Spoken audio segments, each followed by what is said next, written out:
नमस्कार साथियों, स्वागत है आप सभी का हमारे यूट्यूब चैनल जेन्युइन ट्रिक्स में। आज हम लेकर आए हैं आपके लिए बहुत ही इंपॉर्टेंट और इंटरेस्टिंग टॉपिक के प्रीवियस ईयर क्वेश्चन पेपर जो कि पहले किसी न किसी एग्जाम में पूछे जा चुके हैं। तो साथियों चलिए शुरू करते हैं ज़्यादा समय ना लेते हुए क्वेश्चन नंबर फर्स्ट से। The fertilisation process of human egg take place इन।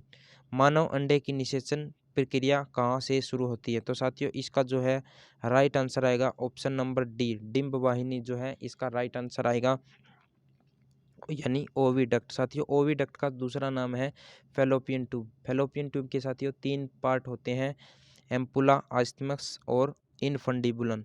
और जो हमारा जो फर्टिलाइजेशन होता है वो होता है एम्पुला आइस्थमस जंक्शन के ऊपर। चलिए शुरू करते हैं क्वेश्चन नंबर 2 से। The plant which are vegetatively propagated. साथियों वेजिटेटिव प्रोपगेटेड यानी वेजिटेटिव रिप्रोडक्शन वह रिप्रोडक्शन होता है जैसे प्लांट के किसी भी पार्ट से, जैसे कि लीफ या स्टेम या रूट से किसी भी पार्ट से एक नया पौधा तैयार हो जाना, वह कहलाता है हमारा वेजिटेटिवली प्रोपगेटेड। तो साथियों बताना the plant which are vegetatively propagated. C जो है साथियों इसका राइट आंसर आएगा। The propagate vegetatively propagated are genetically similar, यानी वो अनुवांशिक रूप से समान होते हैं क्योंकि प्लांट के किसी भी पार्ट से जैसे लीफ, रूट या स्टेम से उसे नया पौधा बन जाता है। इसका बहुत ही अच्छा एग्जाम्पल है साथियों रनर। रनर जो है इसका वेजिटेटिव रिप्रोडक्शन का बहुत ही अच्छा एग्जाम्पल है, RUNNER। चलिए बढ़ते हैं साथियों क्वेश्चन नंबर थर्ड के ऊपर। In a potato vegetative propagation take place with the help of. तो साथियों बताना कि वेजिटेटिव प्रोपागेशन जो मैंने तीन पार्ट बताए थे, लीफ, रूट या स्टेम, यानी आलू के अंदर वनस्पति का प्रसार किसकी मदद से होता है? ऑप्शन है हमारे पास रूट, लीफ, स्टेम ट्यूबर या फिर ग्राफ्टिंग। तो साथियों इसका जो राइट आंसर आएगा हमारा स्टेम ट्यूबर। साथियों हम देखें कि आलू के ऊपर छोटी छोटी बड्स होती हैं जिससे कि जो है आलू वेजिटेटिवली प्रोपेगेट करके एक नया प्लांट तैयार कर लेता है। तो चलिए बढ़ते हैं क्वेश्चन नंबर 4 की तरफ। साथियों आशा करते हैं कि आपको बहुत अच्छे से समझ में आ रहा होगा, और साथियों वीडियो अच्छी लगे तो चैनल को सब्सक्राइब करें, कमेंट करें और वीडियो को शेयर करें। चलिए बढ़ते हैं क्वेश्चन नंबर 4 की तरफ। A common feature found in amoeba, yeast, spirogyra is that they reproduce sexually or unicellular reproduce only sexually और all multicellular। तो साथियों बताना कि अमीबा, खमीर और स्पाइरोगैरा में पाया जाने वाला एक सामान्य गुण क्या है? तो साथियों इसका जो राइट आंसर आएगा दे रिप्रोड्यूस एसेक्सुअली, यानी जो अमीबा है, यीस्ट हैं और स्पाइरोगैरा है वो साथियों एसेक्सुअली रिप्रोड्यूस करते हैं। चलिए बढ़ते हैं question number 5। Bryophyllum can be propagated vegetatively with the help, यानी ब्रायोफाइलम को वानस्पतिक रूप से खालिस्तान की मदद से प्रचारित किया जाता है। तो साथियों इसका जो राइट आंसर आएगा हमारा ऑप्शन नंबर बी जो है इसका राइट आंसर है लीफ, यानी पत्तियों से ब्रायोफाइलम जो है रिप्रोड्यूस करता है। चलिए बढ़ते हैं question number 6। Vegetative propagation define the following of new plant from, यानी वेजिटेटिव प्लांट जिससे कि जो है एक नया पौधा तैयार हो जाता है, किससे जो है नया पौधा तैयार हो जाता है? तो साथियों मैंने बताया था कि वेजिटेटिव प्रोपागेशन वह रिप्रोडक्शन होता है जिसे हम एसेक्सुअल रिप्रोडक्शन कहते हैं, जिसे किसी भी लीफ, रूट या स्टेम से नया पौधा तैयार हो जाता है। तो साथियों इसके हिसाब से हमारा ऑप्शन नंबर जो डी है जो है इसका राइट आंसर आएगा। किसी भी स्टेम, रूट या फिर लीफ से हम एक नया पौधा तैयार कर सकते हैं, उसे हम कहेंगे क्या? Vegetative propagation. चलिए बढ़ते हैं क्वेश्चन नंबर 7 की तरफ। During reproduction in plasmodium the ability of cell to divide into several cell is called, यानी प्लाज्मोडियम में प्रजनन के दौरान एक कोशिका को कई कोशिका में विभाजित करने की अक्षमता को कहा जाता है? तो साथियों ऑप्शन नंबर बी जो है इसका राइट आंसर आएगा मल्टीपल फिजन, यानी एक कोशिका को कई कोशिका में विभाजित करने की अक्षमता को ही मल्टीपल फिजन यानी कई विखंडन कहते हैं। चलिए बढ़ते हैं question number 8। Spirogyra reproduce with the help of, यानी स्पायरोगैरा की मदद से पुनः प्रजनन करता है, किसकी मदद से? तो साथियों ऑप्शन नंबर बी जो है इसका राइट आंसर आएगा, फ्रेगमेंटेशन यानी विखंडन से स्पायरोगैरा रिप्रोड्यूस करता है।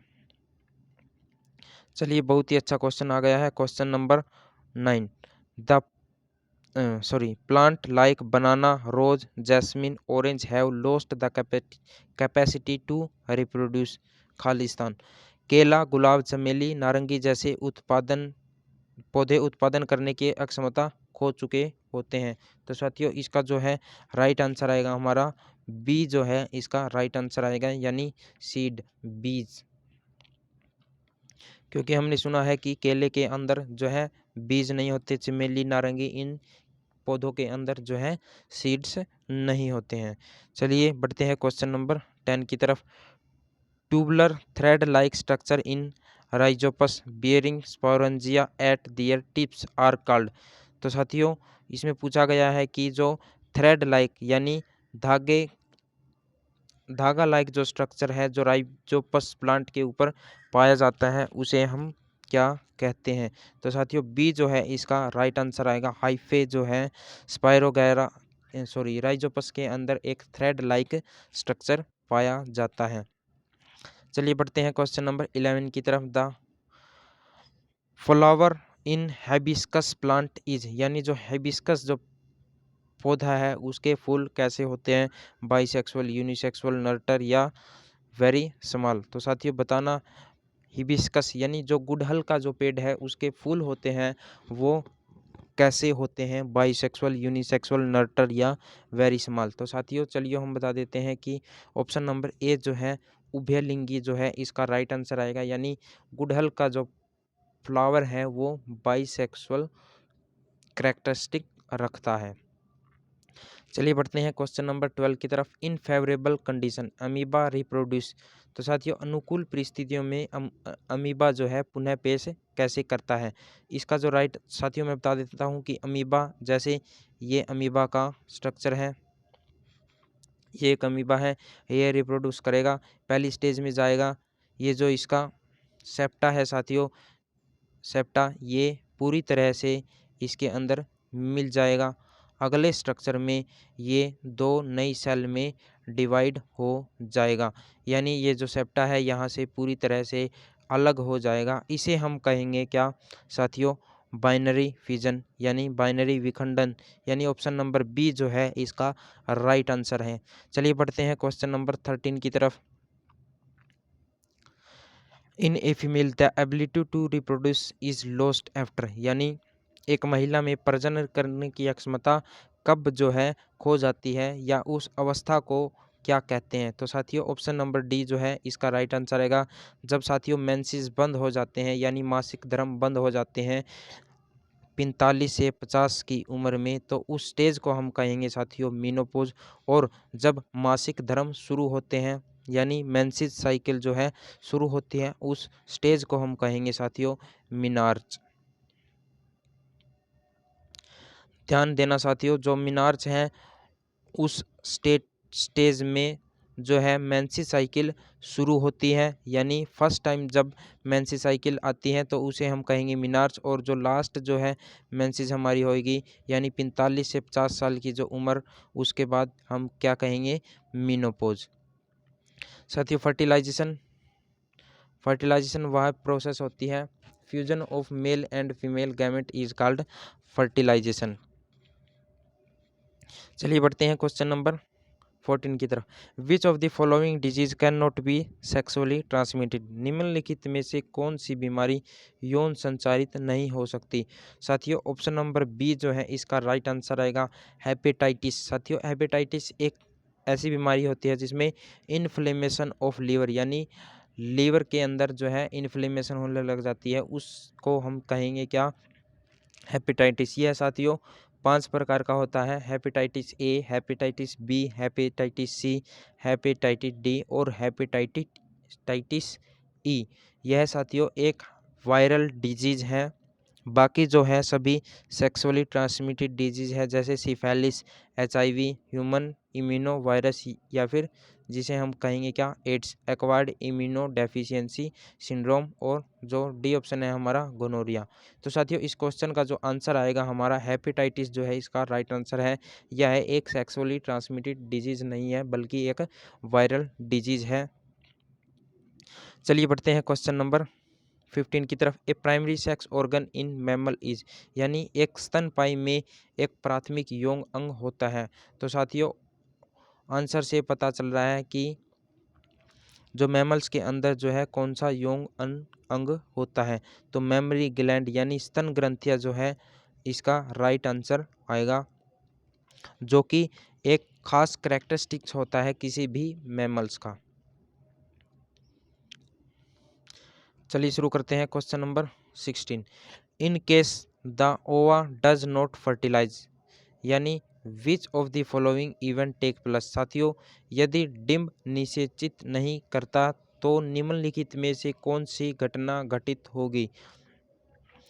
तो साथियों ऑप्शन नंबर ए जो है इसका राइट आंसर आएगा, मेंस्ट्रुएशन, यानी दोबारा से जो है मेंसेस साइकिल शुरू हो जाएगी अगर फर्टिलाइजेशन नहीं होगा। अगर जैसे फर्टिलाइजेशन अगर हो जाता है तो प्रेगनेंसी स्टे हो जाती है, उसके बाद जो है इम्प्लांटेशन होता है। इम्प्लांटेशन वह प्रोसेस होती है साथियों जो है हमारा फिटस जो है इम्प्लांट हो जाता है यूट्रस में, उस प्रोसेस को हम कहेंगे इम्प्लांटेशन। और ovulation, the process of product produce of ओवा इज कॉल्ड ओवुलेशन। तो साथियों ऑप्शन नंबर ए जो है इसका राइट आंसर आएगा। जब फर्टिलाइज ओवा नहीं होगा तो जो है मेंसेस यानी मासिक धर्म दोबारा से एक नई साइकिल के रूप में शुरू हो जाएगा। Which part provide nutrient to foetus growing inside the uterus, यानी कौन सा जो भाग है गर्भाशय के अंदर बढ़ने वाले भ्रूण को पोषक तत्व प्रदान करता है। तो साथियों ऑप्शन नंबर ए जो है इसका राइट आंसर आएगा। प्लेसेंटा जो है यूट्रस के अंदर किसी भी फिटस को जो है न्यूट्रिएंट प्रोवाइड करता है। चलिए बढ़ते हैं क्वेश्चन नंबर 18 की तरफ। What define the beginning of A reproductive life of a woman, यानी क्या एक महिला की प्रजनन जीवन की शुरुआत को परिभाषित करता है। तो साथियों मैंने बताया था जब किसी भी फीमेल में जो है पहली मेंसेस साइकिल आती है तो उस स्टेज को हम कहेंगे मीनार्च। ऑप्शन नंबर बी जो है इसका राइट आंसर आएगा। और मीनोपॉज साथियों आखिरी जो मेंसेस साइकिल होती है, यानी 45 से 50 साल की जो उम्र होती है उसके अंदर उस स्टेज को हम कहेंगे मीनोपॉज। तो साथियों इसका जो है राइट आंसर आएगा हमारा ऑप्शन नंबर बी, यानी मीनार्च जो है इसका राइट आंसर है। चलिए शुरू करते हैं question number 19। A pair of duct arising from testes which carry sperm are called, यानी वृषण से उत्पन्न होने वाली वाहिनी की एक जोड़ी जो शुक्राणुओं को ले जाती है उसे क्या कहते हैं। तो साथियों जो है वाजा डिफरेंसिया जो है इसका राइट आंसर आएगा। वाजा डिफरेंस इसका जो दूसरा नाम है और इसे हम कह सकते हैं वैस डिफरेंस। साथियों यह एक पेयर्ड स्ट्रक्चर होता है, यानी एक जोड़ा जो है वाजा डिफरेंस का हमारी बॉडी के अंदर होता है जो कि कैरी करता है स्पर्म को, कहाँ से, टेस्टिस से। बाकी जो साथियों तीन जो है स्ट्रक्चर दिए गए हैं फैलोपियन ट्यूब, ओविडक्ट और यूरेथ्रा, इनमें से कौन सा भी जो है स्पर्म कैरी नहीं करता है। चलिए करते हैं question number 20। The organism giving below who reproduce by asexual method, यानी नीचे दिए गए जीव को अलैंगिक विधि से जो है प्रजनन करता है उसका एग्जाम्पल हमें बताना है। तो साथियों डॉग को छोड़कर बाकी जो तीन है बनाना, यीस्ट और अमीबा जो है इसके राइट आंसर आएगा, यानी जो बी जो है इसका राइट आंसर आएगा, ए थर्ड और फोर्थ, यानी ये जो है वो एसेक्सुअल मेथड से जो है रिप्रोड्यूस करते हैं और डॉग जो है हमारा वो सेक्सुअली रिप्रोड्यूस करता है। चलिए साथियों करते हैं question number 21। Where does the fertilisation take place. साथियों फर्टिलाइजेशन कहाँ पे, निषेचन कहाँ पे होता है। मैंने बताया था फर्टिलाइजेशन होता है हमारा ओविडक्ट, और ओविडक्ट को ही हम कहेंगे फैलोपियन ट्यूब। और फैलोपियन ट्यूब के साथियों 3 पार्ट होते हैं। ऑप्शन नंबर सी जो है इसका राइट आंसर आएगा। फैलोपियन ट्यूब के 3 पार्ट होते हैं। Part number 1 ampulla, part number 2 आइस्थमस, और पार्ट नंबर 3 जो है इसका इनफंडिबुलम, जो कि ओवरी से बिल्कुल अटैच्ड होता है, एक फाइब्रस स्ट्रक्चर होता है। चलिए शुरू करते हैं question number 22। Which is the most basic event in reproduction. प्रजनन में सबसे बुनियादी घटना कौन सी होती है। तो साथियों ऑप्शन नंबर बी जो है इसका राइट आंसर आएगा। डीएनए एक बुनियादी घटना है रिप्रोडक्शन की। चलिए शुरू करते हैं 23। The testis lie in scrotum in male because it help in. Option number B जो है साथियों इसका राइट आंसर आएगा formation of sperm. The testis lie in the scrotum in male because it help in the formation of sperm. यानी testis जो है हमारे किस काम आते हैं साथियों। टेस्टिस आते हैं हमारे स्पर्म को बनाने यानी शुक्राणुओं के बनाने के काम आते हैं। चलिए बढ़ते हैं question number 24। Pollen grain are produced by. Pollen grain साथियों किससे उत्पन्न होते हैं, यानी पोलन ग्रेन को कौन उत्पन्न करता है। पराग कणों का निर्माण खालिस्तान के द्वारा किया जाता है। ऑप्शन नंबर सी जो है साथियों इसका राइट आंसर आएगा। एंथर के द्वारा पोलन ग्रेन का निर्माण किया जाता है। चलिए साथियों बढ़ते हैं क्वेश्चन नंबर 25 की तरफ। There is a greater possibility of evolution of a new species in organism which reproduce by। साथियों इसमें पूछा गया है कि किसी भी स्पीसीज में जो विकास होता है उसकी अधिक संभावना होती है यदि वह क्या करता है, यदि वह फर्टिलाइजेशन की विधि से रिप्रोडक्शन करता है, तो उस केस में साथियों विकास की अधिक संभावना यानी इवोल्यूशन की जो है संभावना बहुत अधिक बढ़ जाती है। चलिए बढ़ते हैं क्वेश्चन नंबर 26 यानी जो आज का हमारा लास्ट क्वेश्चन है साथियों। The most common method of reproduction in majority of fungi and bacteria is. कवक और बैक्टीरिया के बहुमत में प्रजनन का सबसे आम जो तरीका है वह क्या है। तो साथियों ऑप्शन नंबर बी जो है इसका राइट आंसर आएगा स्पोर फॉर्मेशन। यानी स्पोर फॉर्मेशन जो है कवक और बैक्टीरिया के बहुमत में प्रजनन का सबसे आम तरीका है। The most common method of reproduction in majority of fungi and bacteria is spore formation. Option number B. तो साथियों कमेंट करके ज़रूर बताना वीडियो कैसी लगी, वीडियो शेयर करना, और साथियों जो नए साथी हैं वो चैनल को सब्सक्राइब ज़रूर कर दें। धन्यवाद।